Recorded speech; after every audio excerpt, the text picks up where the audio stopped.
Hi there, my name is Caitlin Bandy and this is my channel Bandy's Books. Today is Tuesday, so you know what that means, Tag Tuesday. We're also starting something a little bit special for me.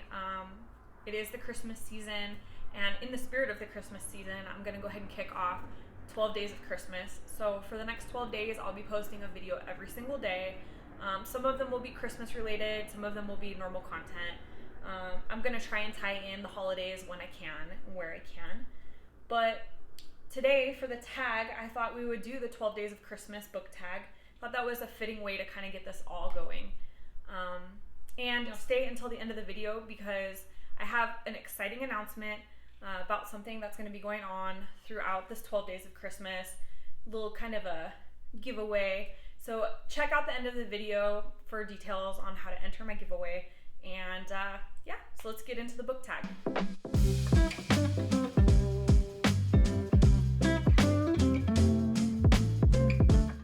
Prompt number 1. On the first day of Christmas, my true love sent to me a partridge in a pear tree. The partridge stood alone in the pear tree. What is your favorite standalone? My absolute favorite standalone book of all times is The Night Circus by Erin Morgenstern. I've mentioned this more than once on my channel. If you haven't read it, I highly recommend it. This is such a beautiful book. And this is actually the book that started me on my DNF policy of trying a book 3 times at, before I can DNF it at 3 different points in time, because I first started this book and thought it was kind of boring and put it down. I was like, I'm not that interested. But my mom really, really loved it, and I really trust my mom's opinion. So I picked it back up a couple months later, pushed a little further into the story, and just absolutely fell in love with it. It's such a beautiful book. The imagery and description is so gorgeous. It's so vivid, so magical, all the warm, fuzzy feelings. Definitely my favorite standalone book. On the second day of Christmas, my true love sent to me 2 turtle doves. Love is in the air. Who is your one true pairing? Okay, so I'm not a romance reader. I think that's been well established throughout this channel. So I don't really get super into romance ships. Even in the fantasy books I read or the epics and all that kind of stuff, I'm not this big oh my gosh, I'm so hardcore for this pairing. I can say that there's certain pairings that I really enjoyed. I can think of in Game of Thrones, I really enjoyed Jon and Ygritte. Their story progression was tragic but beautiful. Harry Potter, I like Hermione and Ron Weasley together. I know that's controversial because so many people think that they were not a good match. But I think opposites are great. They balance each other out. The Hunger Games, I'm okay with Katniss and Peeta. I think Peeta's probably better for her than Gale. I don't know. I all of those, they're cool, but it's not I'd fight anybody over it. So since I don't have an OTP of all OTPs, I think I'm going to talk about instead platonic love. The book I'm going to talk about is Clara and the Sun by Kazuo Ishiguro. This book is about Clara, who is an artificial friend to a young girl named Josie. And I really appreciated this book for it just showing a platonic relationship between Clara and Josie. And it's just sweet seeing them bond, the relationship they have. I thought it was a beautiful friendship. And I think that obviously she's an AI, so she doesn't have the flaws that humans have, but she's just so selfless in her love for Josie, and I really appreciated that. So platonic love instead of romantic love. On the third day of Christmas, my true love sent to me 3 French hens. In the spirit of threes, what is the best trilogy you have read? So I would say that, I could go the cliche route and talk about trilogies that everybody loves and that are historically recognized. Probably my favorite of all time would be the Lord of the Rings trilogy. However, I'm going to try and talk about some of the books that I've more recently read. So a trilogy that I've just started, I've only read the first book so far, so I don't know how amazing the rest of the trilogy is, but it's off to a really strong start, is Caraval by Stephanie Garber. I recently read Caraval maybe 2 weeks ago, and I loved it. I found it really magical, very interesting, a lot of mystery. It gets a little dark towards the end, a lot of suspense. It's everything that you want from a fantasy book about a mysterious traveling carnival, basically. The lead female character is strong. There's just a lot going on that I really enjoy about this, and I I think that this is going to be a pretty good series. I'll, update you later, of course, but so far, the most recent trilogy that I've read that I really, really enjoyed. On the fourth day of Christmas, my true love sent to me 4 Calling Birds. Since series usually consist of 4 or more books, what is your favorite series? So again, I don't want to just go to the cliche and be like, oh, I love the Harry Potter series or I love the Game of Thrones series. I do love both of those. They're great. But I think I am going to actually talk about a series that I recently started. It's called The Bone Season, and it's by Samantha Shannon. I feel like this series is not getting the hype that it deserves. The first book was so good. It's like sci-fi, fantasy, dystopia, badass female leads, interesting evil characters, whole interesting concept for the world that's being created, excellent world building, everything that you want in a series, right? And I don't know why I'm not seeing this all over social media. It's so good. I am hoping to pick up the rest of the books that have been published so far. I know that she has not completed the series yet. On the 5th day of Christmas, my true love sent to me 5 golden rings, 1 ring to rule them all. Who is your favorite villain antagonist? Whew, so many good villains and antagonists. For sure, the series with the most amazing villains and antagonists would be Game of Thrones, or A Song of Ice and Fire, sorry. Ramsay Bolton, Cersei Lannister, there is just one bad guy after another in that book, but I think that's probably a really common answer. So again, I'm also gonna pick up a book that I recently read. That's Mexican Gothic by Silvia Moreno Garcia. I read this at the end of October. I've talked about it a couple times on this channel. This story has so many creepy antagonists.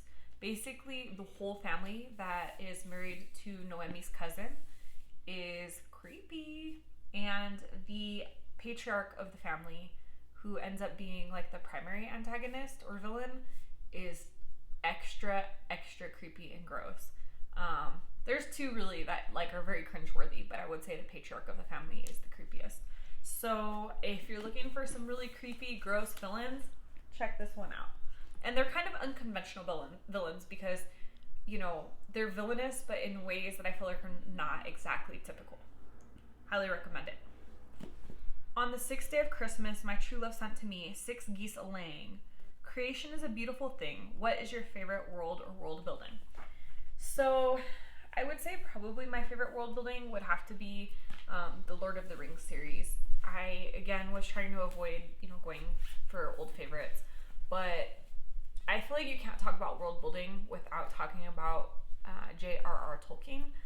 I feel like he is the master of world building. The amount of detail that he put into this series is just insane.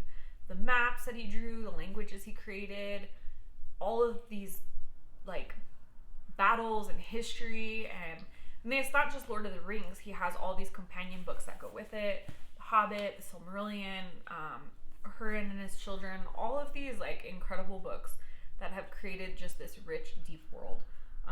So I've avoided going to old favorites for most of these answers, but this is by far, I think, one of the best worlds, and I think that trying to acknowledge any fantasy series afterwards with world building, everything's kind of a nod to this at some point. So that, and then as for a more recent book, I'm not super far into this yet. I'm only about 100 pages in, but Black Sun by Rebecca Roanhorse has some incredible world building so far. She kind of imagines a pre-Columbian civilization that's not based on one specific tribe. It's kind of an amalgamation of a bunch of different indigenous beliefs, and she's created her own unique tribes, and there's some tension between the different tribes, and there's some different religious factions. There's a couple different cities. The story is being told through a couple different POVs, so we're getting to know several different locations. It kind of has the same thing going on as Game of Thrones, where you're following a couple different characters in a couple different places, and you're waiting for them to all come to the same place to see what's going on. So I'm really loving the world building in this so far. It's really, really unique because it's pre-Columbian and because it includes a lot of indigenous representation. I think it makes it stand out a lot to me as one of the better modern world buildings. On the 7th day of Christmas, my true love sent to me 7 swans a-swimming. Who needs 7 swans when all it takes is one good animal sidekick? Who's your favorite animal sidekick? Okay, so again, we've avoided going to the old favorites, but I feel like my favorite animal sidekicks of all time are probably the direwolves from the Song of Ice and Fire. I love that each of the Stark children has a direwolf that represents their journey in the story, and they are some of the most badass animal companions that I have seen in a series so far. On the 8th day of Christmas, my true love sent to me 8 maids a-milking. Milk is so 18th century. Which book or series takes beverages and food to a whole new level? So I could go to the old favorite, Harry Potter. J.K. Rowling has done a fantastic job of writing about food. It's one of the books that I love the most because of the food and the way she describes it. Especially when she's like describing the feasts at Hogwarts or Molly Weasley's cooking. It's fantastic in its food description. But if you want a non-old favorite, like a more recent book, this is really, really recent. The Sentence by Louise Erdrich just came out a couple weeks back, and I had the chance to listen to it on audiobook, and the food description in that was crazy good. There's corn soup, there's all these wild rice dishes. I mean, it's just like there's food mentioned throughout the story, and in a very descriptive way. Like, to me, the corn soup stands out the most because I actually just did a recipe video where I made the corn soup based on this book. Link up here if you want to check out that video. But the thing that I really loved is that she describes in great detail the whole process of making the soup. The main character, Tookie, is observing her partner making the soup, and she's talking about the cream and the corn and the onions and all the different things going into it. It's not just like a passing, like, oh yeah, he made soup. There's like real love in the food description, and for me, that's such an enjoyable thing. When authors mention food in a story, I want to taste it, I want to smell it, I want to hear it sizzling. I need description, and like, if you're not going to describe it, why put it in the book? So I was really happy with The Sentence for that. On the 9th day of Christmas, my true love sent to me 9 ladies dancing. Dancing is just one skill of a lady. Who is your favorite kick-ass female lead? So I have the second book in the series, which doesn't focus on the female lead as much as the first book did. I don't have the first book handy because I actually read it on Libby app, and I'm hoping to buy the first book soon because I loved it so much that I want to permanently put it on my bookshelf. And that is the Henna Artist series. I have The Secret Keeper of Jaipur here, which my lovely friend Laren gifted to me. But the Henna Artist is the first book in the series, and Lakshmi, the main character, is so badass. But like, badass in a real way. I mean, don't get me wrong, there's some kick-ass female fantasy leads that are like off riding dragons and storming castles and fighting with the dudes and everything, and that's all great. But the thing that I respect so much about Lakshmi and why I find her so badass in the Henna Artist is because she comes from nothing. At the start of the story, she's like a peasant girl who's been abandoned by her family, married off to a man she doesn't love. And instead of being despondent and, feeling stuck, she gets up, she takes off, and she makes something of herself. She becomes the most renowned henna artist in Jaipur. And she's doing henna and herbal remedies for the socialites of the city, and she just keeps moving up and up. And she brings people with her. She's not just badass on her own, but she's like bringing the team along with her. And I really respected that. Even when she's faced with some really challenging situations in the story, she always is thinking about how she can fix, how she can improve, how she can grow. And so for me, she was definitely a really kick-ass female lead. On the 10th day of Christmas, my true love sent to me 10 Lords a-Leaping. How about your favorite leading lad? So recently, I read the first book in a series. I believe there's 7 or 8 books in the series. They're all published. Everything's complete. And I really, really enjoyed this series. I haven't had a chance to go get the rest of the books, but I will be soon. I've lent the first book out to a friend because I thought that he would enjoy the series as much as I would, or I did. And that series is The Thief. I think the series itself is called The Queen's Thief, but the first book is The Thief. And it's by Megan Whalen Turner, I believe. And Jen, the main character, is a great leading lad. I love how resourceful and clever he is. I love that even when things seem dire, he manages to figure his way out. He's brave, he's clever, he's a lot of things that you would like in a male lead. And he's a decent person too, which is the most important. Because, being a good leading lad is not all about just how well you can swing a sword. It's, about what's in your head and what's in your heart. And I think that I like him a lot for that. Okay. On the 11th day of Christmas, my true love sent to me, 11 pipers piping. What is your favorite book or bookish thing with musical influence? It can be about music, reference music, a lot, etc. So, I had to really think a lot about this particular prompt. I was really struggling to think of a book where music plays a really important part. And then it occurred to me, I just finished an audiobook that fits this prompt perfectly. I don't know that it's necessarily like one of my favorite books, but it's the only book I can think of off the top of my head at the moment that has a big theme of music. And that was Velvet Was the Night by Silvia Moreno Garcia. I literally just finished this book this morning, so it's still fresh in my mind. This particular book is a historical fiction / noir, and it takes place in I want to say the 1950s, 1960s. It was during the Red Panic, when the United States and Russia were basically having by proxy wars throughout the world for communism versus democracy. And the United States was super, super paranoid that Mexico was going to go communist. And so the United States sent CIA officers down into Mexico to train protest breakers, basically. So the Mexican government created these groups called the Hawks, and the Hawks were trained by the CIA, and they were basically trained to go in and disrupt protests.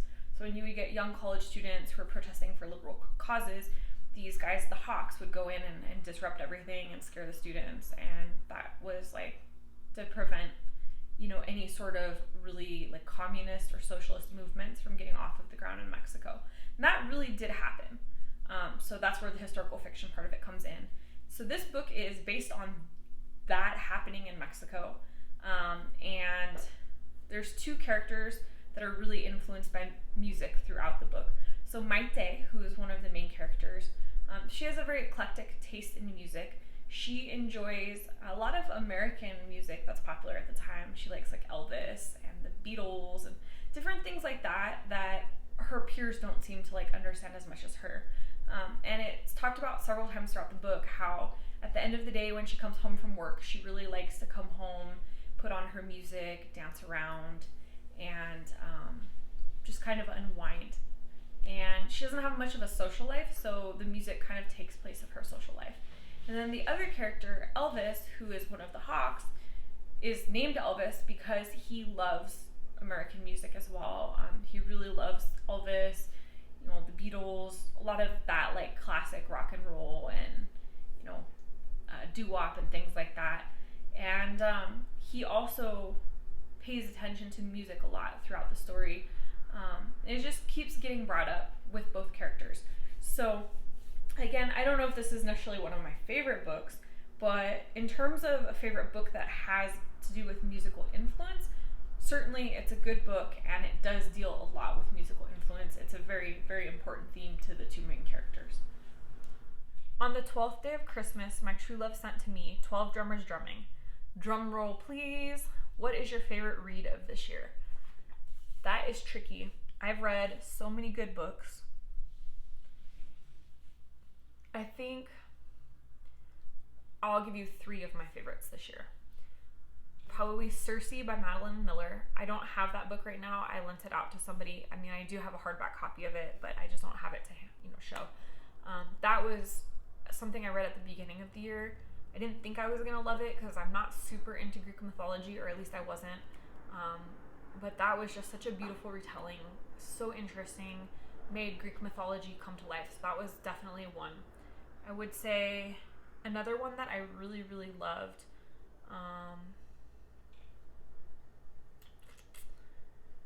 Crying in H Mart by Michelle Zauner. That was such a beautiful memoir, and a gorgeous expression of grief. Her memories of her mother and her time spent, dealing with cancer and everything was just astoundingly written. I've never really experienced a book where somebody wrote grief in such a gorgeous way. If you haven't read that one, highly, highly, highly recommend. And something warm and fuzzy. I couldn't, do this video without it, so just hang tight.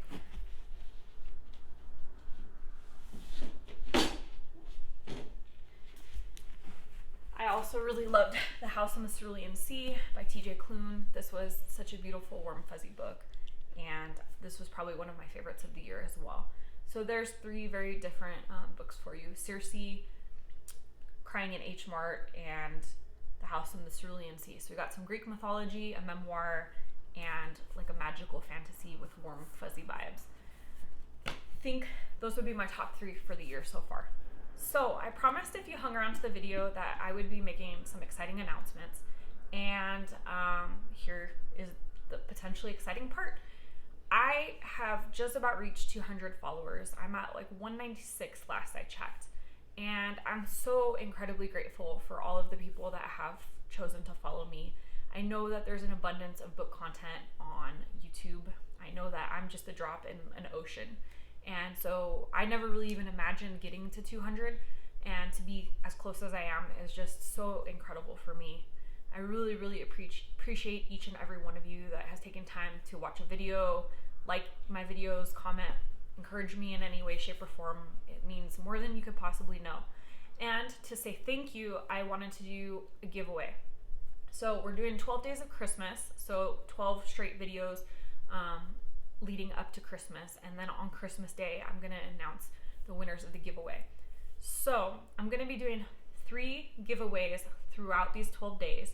I'm not going to tell you which videos they're in, but they'll be in some of the videos throughout the week. This first giveaway is going to be a book of a $20 value from either your Amazon wishlist or book depository, whichever you prefer. It can be international, provided that either Amazon or book depository can ship to your location. And yeah, so what you're gonna do is, for this giveaway, you're going to tell me the best book that you've read this year and why it was the best book you've read. And I'm gonna be looking at the comments, and I will put all of those answers into like a randomizer, and one of you will win one book up to $20 value off of your Amazon or book depository wish list. So that'll be giveaway number 1. There will be a couple more throughout the week leading up to Christmas, and there will be one big surprise giveaway on Christmas Day. So stay tuned for more, and like this video if you enjoyed the book tag. Comment down below, like I said, your favorite book of the year and why you loved it, so you can be entered in my giveaway. And if you're not already subscribed, hit the subscribe button and the notification bell so you never miss one of my videos, especially right now with these 12 days of Christmas and the giveaways going on. Again, thank you so much. I'm Caitlin Bandy. This is Bandy's Books. See you in the next one.